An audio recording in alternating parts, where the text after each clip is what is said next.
Mga kabisnes naming minamahal, makikisuyo po kami. Naglalambing po kami sa inyo. Kung maaari po sana ay pakisuportahan natin Alminda Cariaga Mix Vlog. Alminda Cariaga Mix Vlog. Right? Alright! Bira! Bira! Hello po mga kapapi, mga kabisnes. Magandang umaga po sa atin lahat dito sa Middle East. Happy Friday po at magandang hapon o magandang tanghali sa atin sa Pilipinas. Gawan po natin ang reaction video itong si Madam Damin na Zenaida Cardenas. Ang kanyang bitter at mga desperadang mga komento ng mga bitter na ito. Bago natin umpisahan, baka bago pa lang po kayo sa aking munting bahay, kung pwedeng pakisubscribe po ng aking munting bahay at isali na rin natin ang notification bell para updated tayo sa lahat ng aking mga nire-reaction ng video dito sa Kabisnes Official at Papa Dins TV. So ayun na nga, umpisahan natin itong reaction video natin mga kabisnes. Wake up po tayo. Gising at gising tayo dito sa mga komento na napaka-bitter at mga desperadang ito, nakagaya ng ex-girlfriend ni Bong.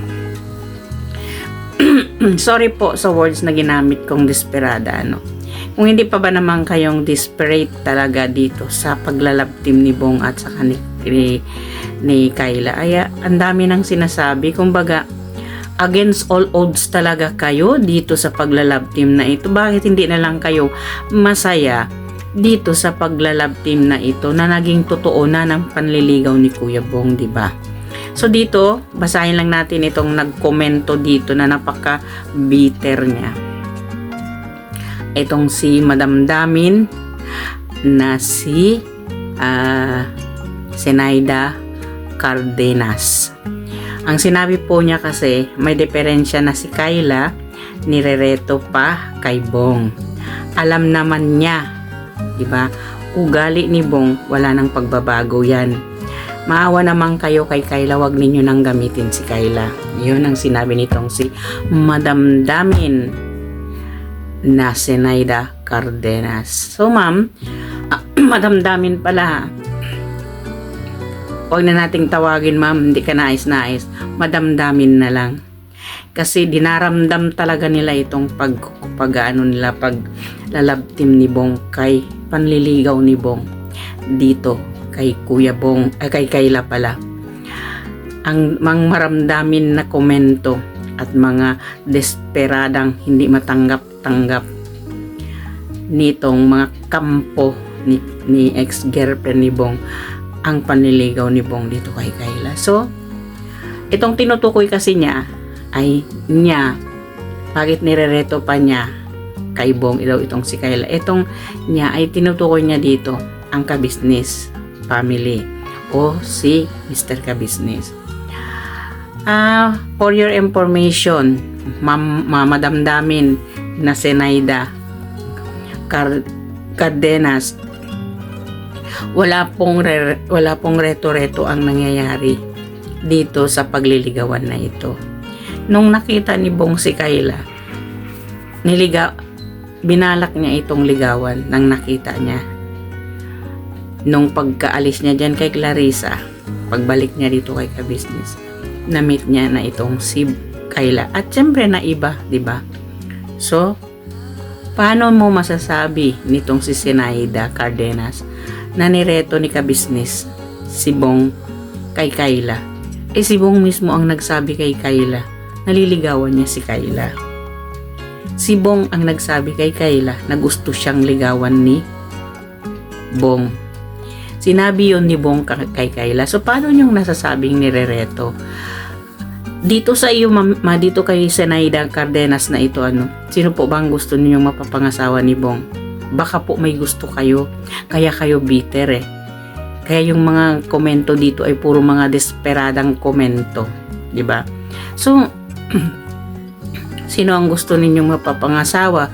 Sino ang gusto ninyong liligawan? Yung ex-girlfriend niya?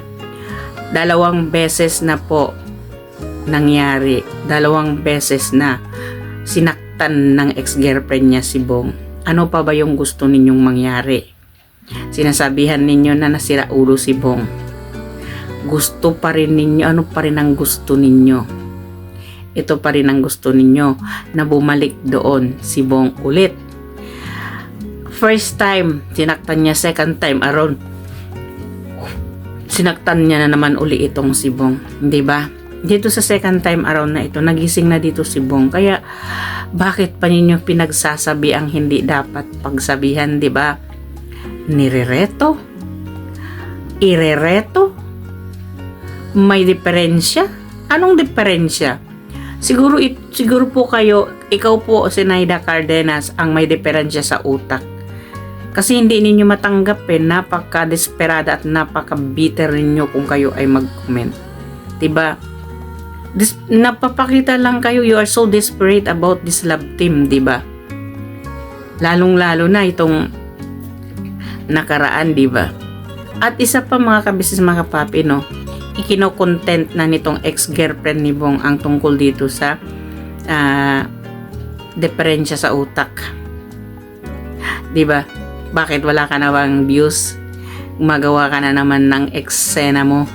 Desperada ka rin talaga, no? Diba? For your information, no, sa mga taong hindi nakakaalam, iba po ang siraulo doon sa nidepress. Ang siraulo, hindi mo makakausap ng matino. Diba? Yun ang may diferensya sa utak. Yung nananakit at yung nagsasayaw dyan sa labas at naghuhubad. Hindi naman nata ninyo nakita si Kayla naghuhubad, bakit ninyo pagsabihan na may diferensya sa utak? Diba? Ito lang kayo ang may diferensya sa utak Itong mga desperadang nagkukomento dito. Alam namin po naman na masakit sa kalooban ninyo ang pag-alis ni Bong dito sa ex-girlfriend niya. Wala tayong magagawa doon. Na sinasabi ninyong si Bong hindi na magbabago. Ano kayo, Diyos? Nasasabihin niyo hindi na yan magbabago si Bong. Kayo po, tanungin ninyo sa sarili ninyo, kayo ba ay nagbago na rin? Diba?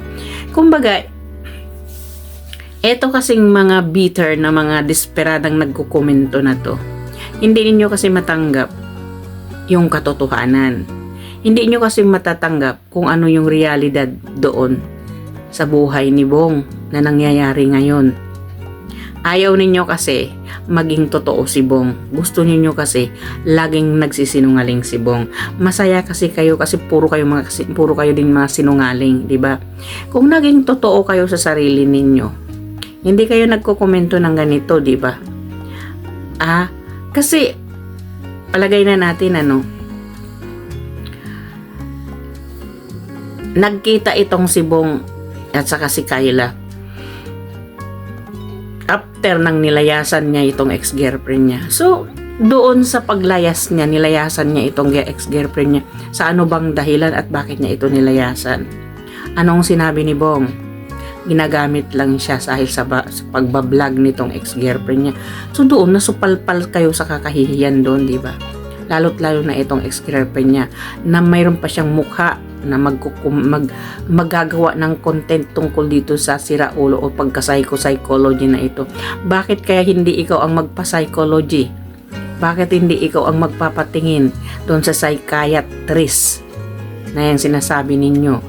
Baka ikaw nang may diferensya dyan sa utak. Diba? Kasi pati yung may mental illness yan na ang pinagaano mo. Kinokomento mo dyan. Pinagko-content mo dahil ba umahatak ka na naman ng views. Diba? Wala ka na kasing magamit kaya ginamit mo na naman ito. Kung talagang matalino ka, bakit kailangan mo pang pupunta doon sa Google maghanap kung anong ibig sabihin nun? Kami, we are not using Google. Hindi kami nagmagamit ng anumang encyclopedia or whatever na dictionary. Kasi alam namin alam namin ang pagkaiba ng depression at saka sa mental ill, di ba?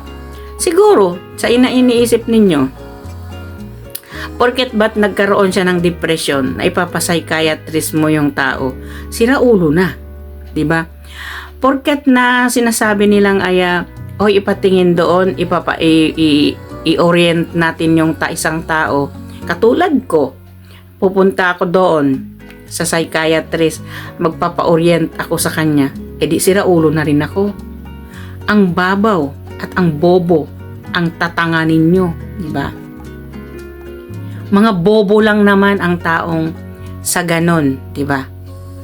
Hindi ba pwedeng magpatingin o makipag-usap o mag-orient? Ako magpapa-orient ako sa isang psychiatrist. Ibig sabihin, sira ulo na ako. Di ba? Ang babaw eh. Bakit kaya hindi kayo ang magpatingin sa psychiatrist? Baka kayo na rin ang sira ulo. Di ba? Kasi, katulad niyan, si Bong kinausap nitong si Dr. Vincent. Ibig sabihin ba si Kuya Bong ay sira ulo na? Sira ulo ba ang mamulat sa katotohanan? Sira ulo ba ang mangmahal ng taong totoo? Diba? Sira ulo pala si Bong kasi nagmahal siya kay Kayla, kasi si Kayla ay totoong tao. Kahit sinasabi ninyo, kino-content ninyo si Kayla may diferensya sa utak. Hindi naman tulad mo na nagko-content o gumagawa ng content ng kabaliwan. Sino ba yung tunay na baliw dito? Di ba? Although nakikita natin sinusumpong si Kayla, binabagnot. Sira ulo ba yung ganun? Ikaw nga bagnutin ka eh, di ba? Huwag mong sabihin hindi ka nagbabagnot. Huwag mong sabihin hindi ka naaasar, di ba? Naaasar ka din naman, ibig sabihin sira ulo ka rin, di ba? Naaasar ka nga ngayon dahil si Bong nililigawan si Kayla.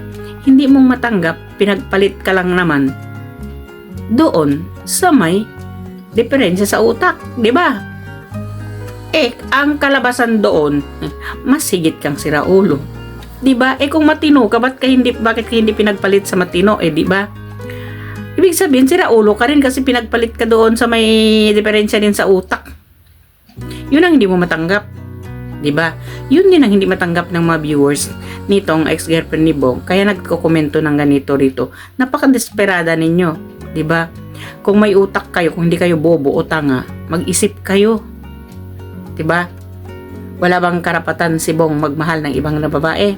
Wala bang karapatan si Bong mag-move on o magmahal o magpakasal sa ibang babae? Diba? Ibig sabihin, pag halimbawa, may ibang babae magkagusto kay Bong, maliban dito kay Kayla, di sira ulo rin yun ang magkakagusto kay Bong. Diba? Di sira ulo din yan sa ex-girlfriend niya. Bakit siya nagkagusto kay Bong? Alam niyang sira ulo si Bong, hindi ba? So mga ka-business, mga kapapi, isi-short lang natin ito etong mga desperadang, mga bitter na nagko-komento dito.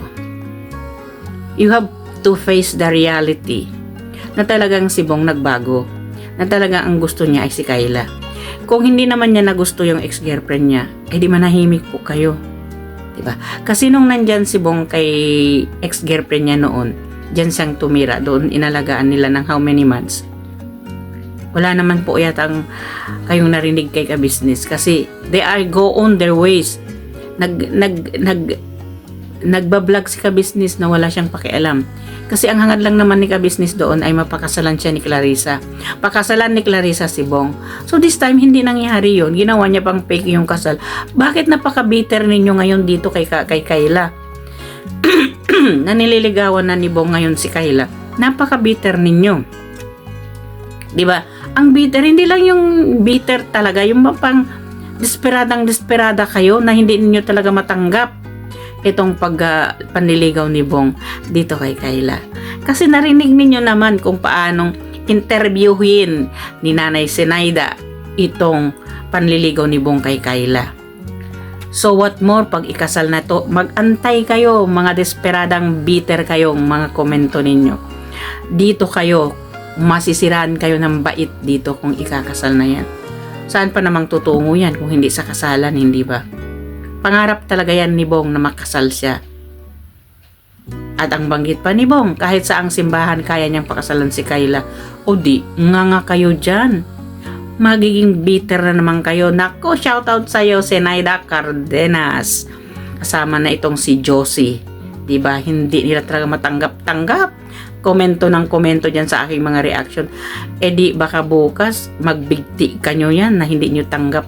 Si Bong nanliligaw na doon kay Kayla. Diba? Masamang pangitain yan. Kayong dalawa dyan. Masamang pangitain yan sa mga side nitong ni ex-girlfriend ni Bong. Ang mga komento na. Yung mga viewers niya, mga kalabs niya na nandito nagko-comment sa amin. Masamang pangitain yan. Baka mamaya kayo po yung ma-mental block dyan o ma-mental kayong magkaroon ng mental illness niyan sa mga pagka-bitter as desperada ninyong ayaw ninyong si Bong manligaw sa iba. So hanggang dito na lang mga kabisnes, mga kapapi, ang aking reaction video. Please don't forget to subscribe Kabisnes Official, Papa Dins TV at Kabisnes Family at ang lahat ng aking mga co-reactors, sina Taong Gala Vlog, Anime Reactors TV, Ma'am Police Channel, Kalingap Turak, PLC Katangay Vlog, Analisa Reality Vlog, Kamix Vlog at ang inyong lingkod Alminda Mix Vlog. Bira, banat, lipad kabisnes. So, may Allah bless us all. Ito ang inyong lingkod nagsasabing mag-ingat po lahat. Shoutout sa aking mga subscriber at magigiting na nanonood. Maraming salamat po sa inyong pag-subscribe at panonood sa aking mga video. Please don't skip the ads po mga kabisnes, mga kapapi. Bye-bye! See you again!